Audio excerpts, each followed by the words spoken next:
Il existe une vérité immuable dans le grand jeu des empires, une règle d'or que Washington semble avoir effacée de sa mémoire collective dans un accès d'hubris. On ne peut pas s'emparer des ressources vitales d'une nation souveraine et baptiser cela une libération. On ne peut pas extraire un président de son palais et appeler cela l'application de la loi. Et l'on ne peut certainement pas bombarder une capitale en espérant que le reste de la planète applaudisse votre vertu. Ce que les États-Unis viennent d'accomplir au Venezuela n'est pas une victoire. C'est un aveu de faiblesse systémique. C'est la reconnaissance brutale que l'Empire américain est entré dans une phase de désespoir telle qu'il doit désormais sacrifier cette prétention à un ordre fondé sur des règles qu'il a mis 8 décennies à édifier. Le 3 janvier 2026, à 2 heures du matin, heure de Caracas, le ciel vénézuélien s'est transformé en un enfer de métal et de feu. Plus de 150 aéronefs militaires américains ont saturé l'espace aérien, déchirant le silence de la nuit. Les explosions ont fait trembler les fondations de la capitale. En quelques minutes, les infrastructures critiques ont été neutralisées, plongeant la ville dans une obscurité sépulcrale. Donald Trump décrira plus tard cette capacité de destruction comme une expertise unique de l'Amérique. En moins de 30 minutes, une unité d'élite au sol a réalisé l'impensable, l'exfiltration de Nicolás Maduro et de son épouse de leur complexe fortifié au sein de Fuerte-Tiuna, la citadelle militaire du pays. À l'aube, alors que les fumées stagnaient encore sur Caracas, Maduro se trouvait déjà à bord de l'USS Iwo Jima, en route pour New York. Depuis Mar-a-Lago, Trump a présenté ce raid comme la démonstration de puissance la plus saisissante de l'histoire, annonçant sans sourciller que les États-Unis administreraient désormais le pays. Mais derrière les fanfaronnades de Mar-a-Lago se cache une réalité que les médias occidentaux ont soigneusement occultée. Quelques heures seulement avant que les rotors des hélicoptères américains ne déchirent l'air, Maduro n'était pas seul. Il était assis face à Zhu Xiaoyi, l'envoyé spécial de la Chine pour l'Amérique latine. Il ne parlait pas de reddition, mais de partenariat stratégique, de pétrole et d'un monde multipolaire. Le timing de l'attaque américaine n'était pas une coïncidence tactique, c'était un message envoyé par Washington à Pékin. Mais ce message s'est transformé en un cadeau diplomatique inestimable pour la Chine.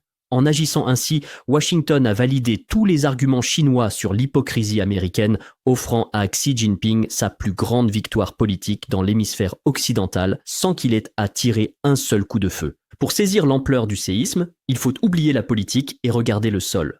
Le Venezuela repose sur le plus grand coffre-fort d'hydrocarbures de la planète. Nous parlons de 303 milliards de barils de réserves prouvées. C'est plus que l'Arabie saoudite, plus que l'Iran et plus que le Canada et l'Irak réunis. Près de 18% de tout le pétrole terrestre est concentré ici, principalement dans la ceinture de l'Orénoque, une formation géologique colossale s'étirant sur 600 km. L'US Geological Survey estime même que les dépôts totaux pourraient atteindre le chiffre vertigineux de 1400 milliards de barils. Cependant, il existe un détail technique qui change radicalement l'équation. Le pétrole vénézuélien n'est pas le pétrole saoudien. Ce n'est pas un brut léger et doux. C'est un brut lourd, visqueux et chargé de soufre, ce que les ingénieurs appellent un brut acide. C'est ici que le piège se referme. Pour traiter cette bouée épaisse, il faut des raffineries de haute technologie. Paradoxalement, les infrastructures géantes de la côte du Golfe des États-Unis ont été conçues, il y a 50 ans, précisément pour digérer ce type de pétrole. L'Amérique produit du pétrole de schiste, mais il est léger. Pour produire son diesel, son kérosène et ses lubrifiants industriels, la machine de guerre américaine a désespérément besoin de la boue de l'Orénoque. Pendant des décennies, cette dépendance a créé une symbiose forcée. Mais avec l'arrivée de la Chine, la donne a changé. Pékin n'est pas venu en touriste, ils sont venus en architecte. Pour comprendre l'échec de la stratégie de Trump, il faut réaliser que la présence chinoise à Caracas n'est pas une réaction de dernière minute à l'agressivité de Washington. C'est une œuvre patiente, une construction métronomique qui a débuté bien avant que les drones américains ne hantent le ciel vénézuélien.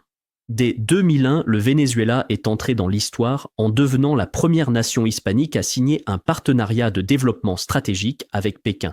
Ce n'était que la première pierre. En 25 ans, cette relation a muté, franchissant les étapes une à une, du partenariat stratégique au partenariat stratégique global pour aboutir à ce que les diplomates appellent aujourd'hui un partenariat tout temps. Dans le langage codé de Pékin, cela signifie une alliance qui ne craint aucune tempête, pas même une invasion américaine. Pendant que Washington imposait des sanctions et brandissait des menaces, Pékin sortait son carnet de chèques. Les chiffres donnent le tournis. Selon le Council on Foreign Relations, la Chine a injecté près de 60 milliards de dollars sous forme de prêts d'État. C'est colossal. C'est plus du double de ce que Pékin a prêté à n'importe quel autre pays du continent sud-américain. Ces prêts n'étaient pas des dons désintéressés, mais des accords de génie logistique baptisés pétrole contre financement. La China Development Bank et l'Exim Bank of China sont devenus les nouveaux poumons financiers d'une nation que l'Occident tentait d'étouffer. Avec cet argent, la Chine n'a pas seulement acheté de l'influence, elle a physiquement construit le pays. Elle a déployé des voies ferrées à travers la jungle, érigé des réseaux de télécommunications et modernisé des ports. Elle a remplacé le capitalisme américain par une infrastructure de dépendance eurasienne. Mais l'investissement chinois est allé bien plus loin que le simple prêt d'argent. Le géant d'État China National Petroleum Corporation s'est littéralement greffé sur l'industrie vénézuélienne. La coentreprise Petro-Sinovensa, créée en 2008, est le cœur du réacteur. Son objectif ? Dompter le brut extra lourd de la ceinture de l'Orénoque.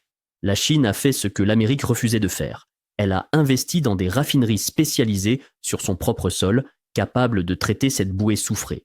Aujourd'hui, on estime que 85% de la production totale de brut vénézuélien est destinée, par contrat et par nécessité technique, aux raffineries chinoises. Pékin a formé le personnel, installé les machines et verrouillé les flux. En capturant Maduro, Trump a saisi le capitaine d'un navire dont le moteur, les cartes et le carburant appartiennent déjà à la Chine. Il existe un événement que les agences de presse ont traité comme un simple entrefilet en mai 2024, mais qui, rétrospectivement, ressemble à une préparation de guerre. La Chine et le Venezuela ont signé un accord formel de protection et de promotion des investissements. Ce document est un bouclier juridique. Il garantit que les actifs chinois au Venezuela restent intouchables, quels que soient les bouleversements politiques ou les coups d'État orchestrés par l'étranger. Pékin avait anticipé le raid sur Fuerteventura. Ils savaient que l'Amérique finirait par agir. En signant ce texte, ils ont posé un piège légal. Quiconque gouverne le Venezuela demain, même une marionnette de Washington, devra honorer les dettes et protéger les installations chinoises sous peine de se mettre à dos la deuxième puissance économique mondiale. La victoire de Pékin dépasse les frontières du Venezuela. L'intervention américaine a servi de catalyseur à une accélération phénoménale de la dédollarisation. Depuis des décennies, la suprématie américaine repose sur le pacte pétrodollar de 1974. Mais ce système est en train de se fissurer. La part du dollar dans les réserves mondiales est tombée à 58%, son plus bas niveau historique. L'entrée de l'Arabie saoudite, de l'Iran et des Émirats arabes unis dans le bloc des BRICS a changé la donne. Ce bloc contrôle désormais 40% de la production pétrolière mondiale. Pour la première fois depuis 50 ans, l'Arabie saoudite accepte le yuan pour ses ventes de brut. Chaque bombe américaine tombée sur Caracas a convaincu un peu plus les producteurs d'Afrique et d'Asie que détenir des dollars était une vulnérabilité mortelle. Dans l'ombre de la guerre cinétique, la Chine déploie sa guerre financière. Le système CIPS relie désormais 4800 banques dans 185 pays, offrant une alternative au réseau SWIFT contrôlé par l'Occident.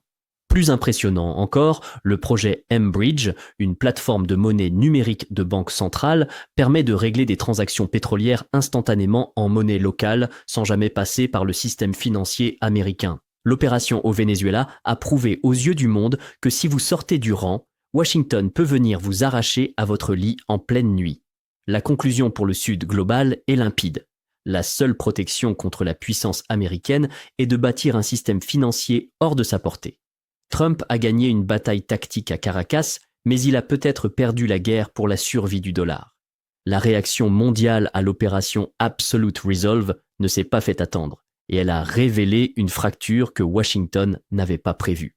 La coalition qui a condamné l'assaut sur Caracas n'était pas seulement composée des rivaux habituels comme Moscou ou Téhéran. Elle a réuni certains des partenaires les plus stratégiques des États-Unis dans l'hémisphère. Dès le 4 janvier 2026, Le Brésil, le Mexique, la Colombie, le Chili et l'Uruguay ont publié une déclaration conjointe d'une sévérité historique. Le président brésilien Lula da Silva a été le premier à monter au créneau, décrivant l'opération comme le franchissement d'une ligne rouge inacceptable menant vers un monde de chaos où la loi du plus fort supplante le droit international. Au Mexique, la présidente Claudia Sheinbaum a été tout aussi tranchante, rappelant un principe fondamental.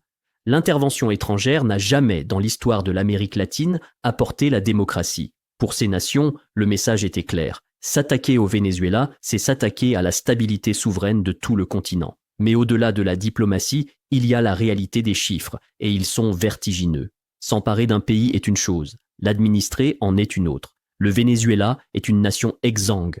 Trump a promis de reconstruire l'industrie pétrolière, mais le coût de cette promesse est astronomique. Selon les rapports de Rystad Energy, tripler la production pour revenir au niveau des années 90, soit environ 3 millions de barils, exigerait un investissement de 168 milliards d'euros sur 15 ans.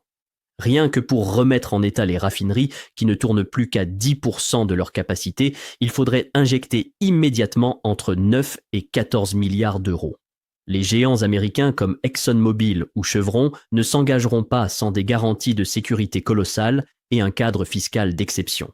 Washington se retrouve donc face à un dilemme. Soit l'État américain finance lui-même cette reconstruction via le contribuable, soit il laisse le pays s'effondrer sous le poids d'une occupation qu'il ne peut pas assumer. Pendant que Washington s'enlise dans les détails logistiques de son occupation, la Chine observe avec une patience de prédateur. Pour Pékin, l'opération américaine est une validation inattendue de sa propre vision du monde. Le 5 janvier 2026, au Conseil de sécurité de l'ONU, l'envoyé chinois a posé la question fatidique. Quelle est la crédibilité d'un ordre international où une nation peut, seule, s'ériger en juge et exécuteur de la souveraineté des autres? La Chine n'a pas besoin de riposter militairement. Elle se contente d'offrir l'alternative. Elle montre aux nations riches en ressources de l'Afrique au Golfe qu'un partenariat avec Pékin ne vient pas avec la menace d'un raid nocturne.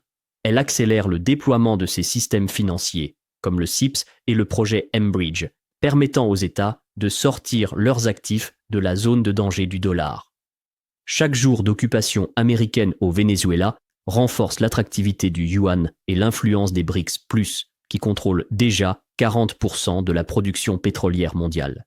L'ère de la domination américaine sans partage s'est peut-être achevée dans le vacarme des rotors au-dessus de Caracas. Si l'opération a été une prouesse technique, avec l'extraction de Maduro en moins de 30 minutes, elle restera dans l'histoire comme une bévue stratégique majeure. En voulant sécuriser le pétrole, Washington a brisé la confiance. En voulant isoler le Venezuela, l'Amérique s'est isolée elle-même. La façade de l'ordre, fondée sur des règles, est tombée, révélant un mécanisme de contrôle purement impérial. La Chine, elle, n'a plus qu'à attendre que le fruit mûr tombe. Les infrastructures sont là, les dettes sont là, et le besoin mondial de brut lourd reste inchangé. La leçon du Venezuela en 2026 est simple. La force sans légitimité n'est que de la violence. Et un empire qui ne gouverne que par la peur finit toujours par découvrir que la peur est la fondation la plus instable du pouvoir. Le monde observe, le monde apprend et le monde se réorganise. Sans l'Amérique.